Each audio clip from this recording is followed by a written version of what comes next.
From the deep. It couldn't have been a more relaxing day for David. The sun was reflecting off the glossy white finish of his ship. It was brand new and hurt his eyes a little if he looked at it too long. He was so proud that he could finally say that. This was his ship. After years of sucking up and working his ass off, often on other people's ships, he could finally call this one his own. He and his wife boarded early in the morning, with his hired crew rushing around to make sure they had everything they needed for their weekend at sea.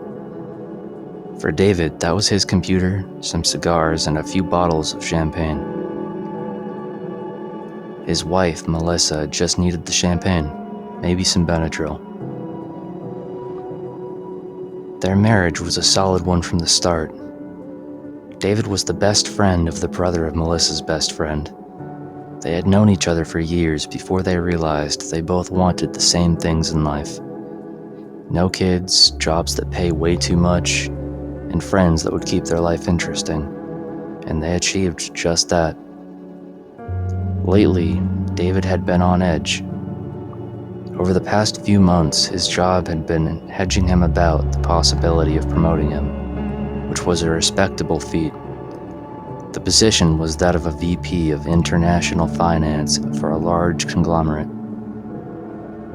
David wasn't entirely sure what their company did, but he knew it was mostly oil and deep-sea mining. All the hard work he had put into getting to know his insufferable higher-ups led him to eventually getting that promotion, which came with a bonus. That bonus was his ticket into a club of sorts, as all the VPs in the company used it to buy their first yacht. So, David was a yacht guy now. He didn't mind it at all, since he could just pay people for the upkeep of the ship. He was more excited. This meant he could spend time with Melissa while also keeping up with his work. His company allowed all their VPs to work from home, but most of them used that time to travel around the world while making a few calls a week and sitting in on meetings here and there. As David stepped foot on the ship, he could already feel the tension that usually enveloped his body leave. Slowly at first, but once the boat started moving, it was entirely gone. He was at peace, and he was with his wife. There was nothing more he could wish for. David and Melissa spent the first day inside the cabin, drinking and catching up and laughing like they did when they were younger. Melissa hadn't seen David this relaxed in years. She remembered why she fell for him. A goofy, blonde dork with a tendency to get loud when he's excited. He liked Lord of the Rings and rap music that would make his mother faint. Lately, though, he had been more interested in the news and celebrity gossip and cultural issues. His job had taken his intelligence and talent and turned him into a drone, spouting facts about whatever his boss had shown a slight sense of interest in. It was sad to watch, and even worse to be married to, but Melissa was determined to get through it. She would fill the space where he used to be goofy whenever he was upset. In those moments, she saw that spark of his personality flare up, and her love for him swelled even more. She knew he cared about this job, cared about her, so much that he was changing his nature to get to where they could both enjoy it. After moments like that, she had no problem staying. She was just counting down the days when she could see her husband again. And he was back. The first day on the ship was the most fun she had in years. The boat swayed back and forth as they danced, and she felt at home. "They will do." A mast moved and spoke to itself beneath the ship. The second day of their trip was beautiful. They set sail from Port Canaveral and started their small loop back towards the Bahamas and back. Today was their last full day at sea, and David wanted to spend it soaking in the sun. They scheduled a small stop so that David could get some swim time in before calling it a day. The sun was high above as the boat slowed and then stopped. Melissa was in the room, hungover and probably a little motion sick. The water was choppy today, but that didn't bother David. He put on his life jacket, fastened his tether to the ship, and jumped into the water. It was warm. The waves were higher than he thought. The first few washed over his head as he was getting himself positioned closer to the ship. The water seemed to be tugging at him, as if trying to fight him and keep the tether tight. He gave up trying to get close to the ship. He floated on his back with his eyes closed, smiling as he bobbed up and down with the waves. He was in that golden state of near sleep wherein he stopped bobbing. David opened his eyes and noticed that the waves had stopped. The surface of the water was glassy. Before he could examine this further, something wrapped around his leg. Before he could fight it, he was pulled under the surface. His tether snapped instantly. He couldn't see how fast he was going, but he couldn't bring his arms down to fight whatever was gripping him. He could feel the pressure crushing him more and more. Finally, his descent slowed, and his leg was free. He looked up only to see darkness. No light from the surface. He looked around to the same effect. But something was moving around him, all around him. His brain was pounding, and his vision was fading. He was going to die. There was a small release of the pressure around him, and he could breathe again, after coughing up all the water he had sucked in on his way down. David looked up and wished he had died instead. It was a mass of black, writhing tentacles and fins. They looked almost like wings. They had circled him, and then they began to speak. You will have one message to send to the surface. You may send it to whoever you like. Once this message is sent, you will die, and I will ravage your world. The time has come. Pray to your God in hopes that he is anything but me. David wished he could wake up from this.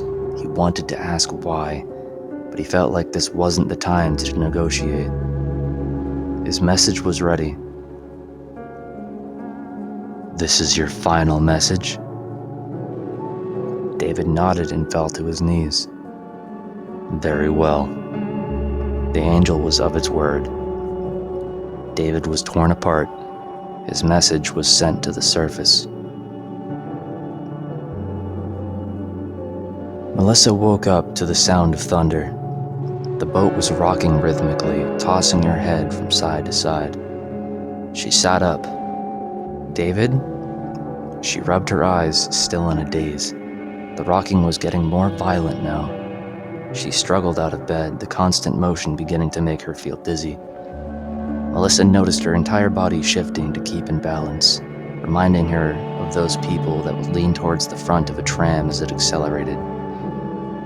She always had to stifle a laugh when she saw it. No way was she laughing today. As she staggered to the door, a glass broke on the floor next to her feet. It was a bottle of blackish-green glass. The pieces lay scattered around a small, crumpled piece of paper. It looked old. Melissa wondered if this was a surprise from her husband. Melissa fought the urge to smile as she picked up the letter. Her brow furrowed as she read the smudged ink. It is coming. Tell someone. I love you. The words burned into her mind, but she couldn't make any sense of them. Melissa pulled out her phone and called her mom. Not that she would know what to do. Melissa read the note to her mom. There was silence on the other end. Before she could get another word out, there was a noise coming from outside. Melissa hung up the phone and headed toward the door. As she reached for the handle, Melissa was knocked to the ground. Her face hit the floor hard. There was another noise outside. The lurching and groaning of tearing metal. This storm was getting dangerous. The cabin was undoubtedly the safest place to be in a situation like this, but she had to find David. As she stepped out of the cabin, a torrent of water washed over her. Her sweatpants and shirt were soaked immediately. Melissa was shivering. She looked out over the back of the ship. "David?" she yelled. Melissa could hardly hear herself. She tried looking for him in his neon yellow life jacket to no avail. The rain slowed just enough for her to notice the strange texture of the tar black ocean before her. It was simmering. It looked about ready to boil. The water began to do just that as a black mass of planetary proportions burst from the below surface, destroying the yacht, killing Melissa instantly. Her body laid to rest next to her husband at the bottom of the ocean. I wish the man had called upon more of a challenge, the angel thought. Its body flexed and writhed after millennia of rest. The angel was ready to undo the civilization that had risen from the ashes of his last catharsis. He was ready to strike down the will of God's people. He had forgotten how easy the ocean was to surpass. The fear that humans had with it was astounding. He was the reason for their fear. The ocean was his domain. And it was now time to expand his reign. A storm billowed behind the angel as it moved, black clouds and blood-red scars of lightning following him like a growth of a world-ending mold. The angel saw the coast. He could already hear the screams, taste the blood, feel their suffering on every surface of his body. He was already selecting the few that he would let see his face, who he would let to survive, to rebuild, to tell the story of Leviathan.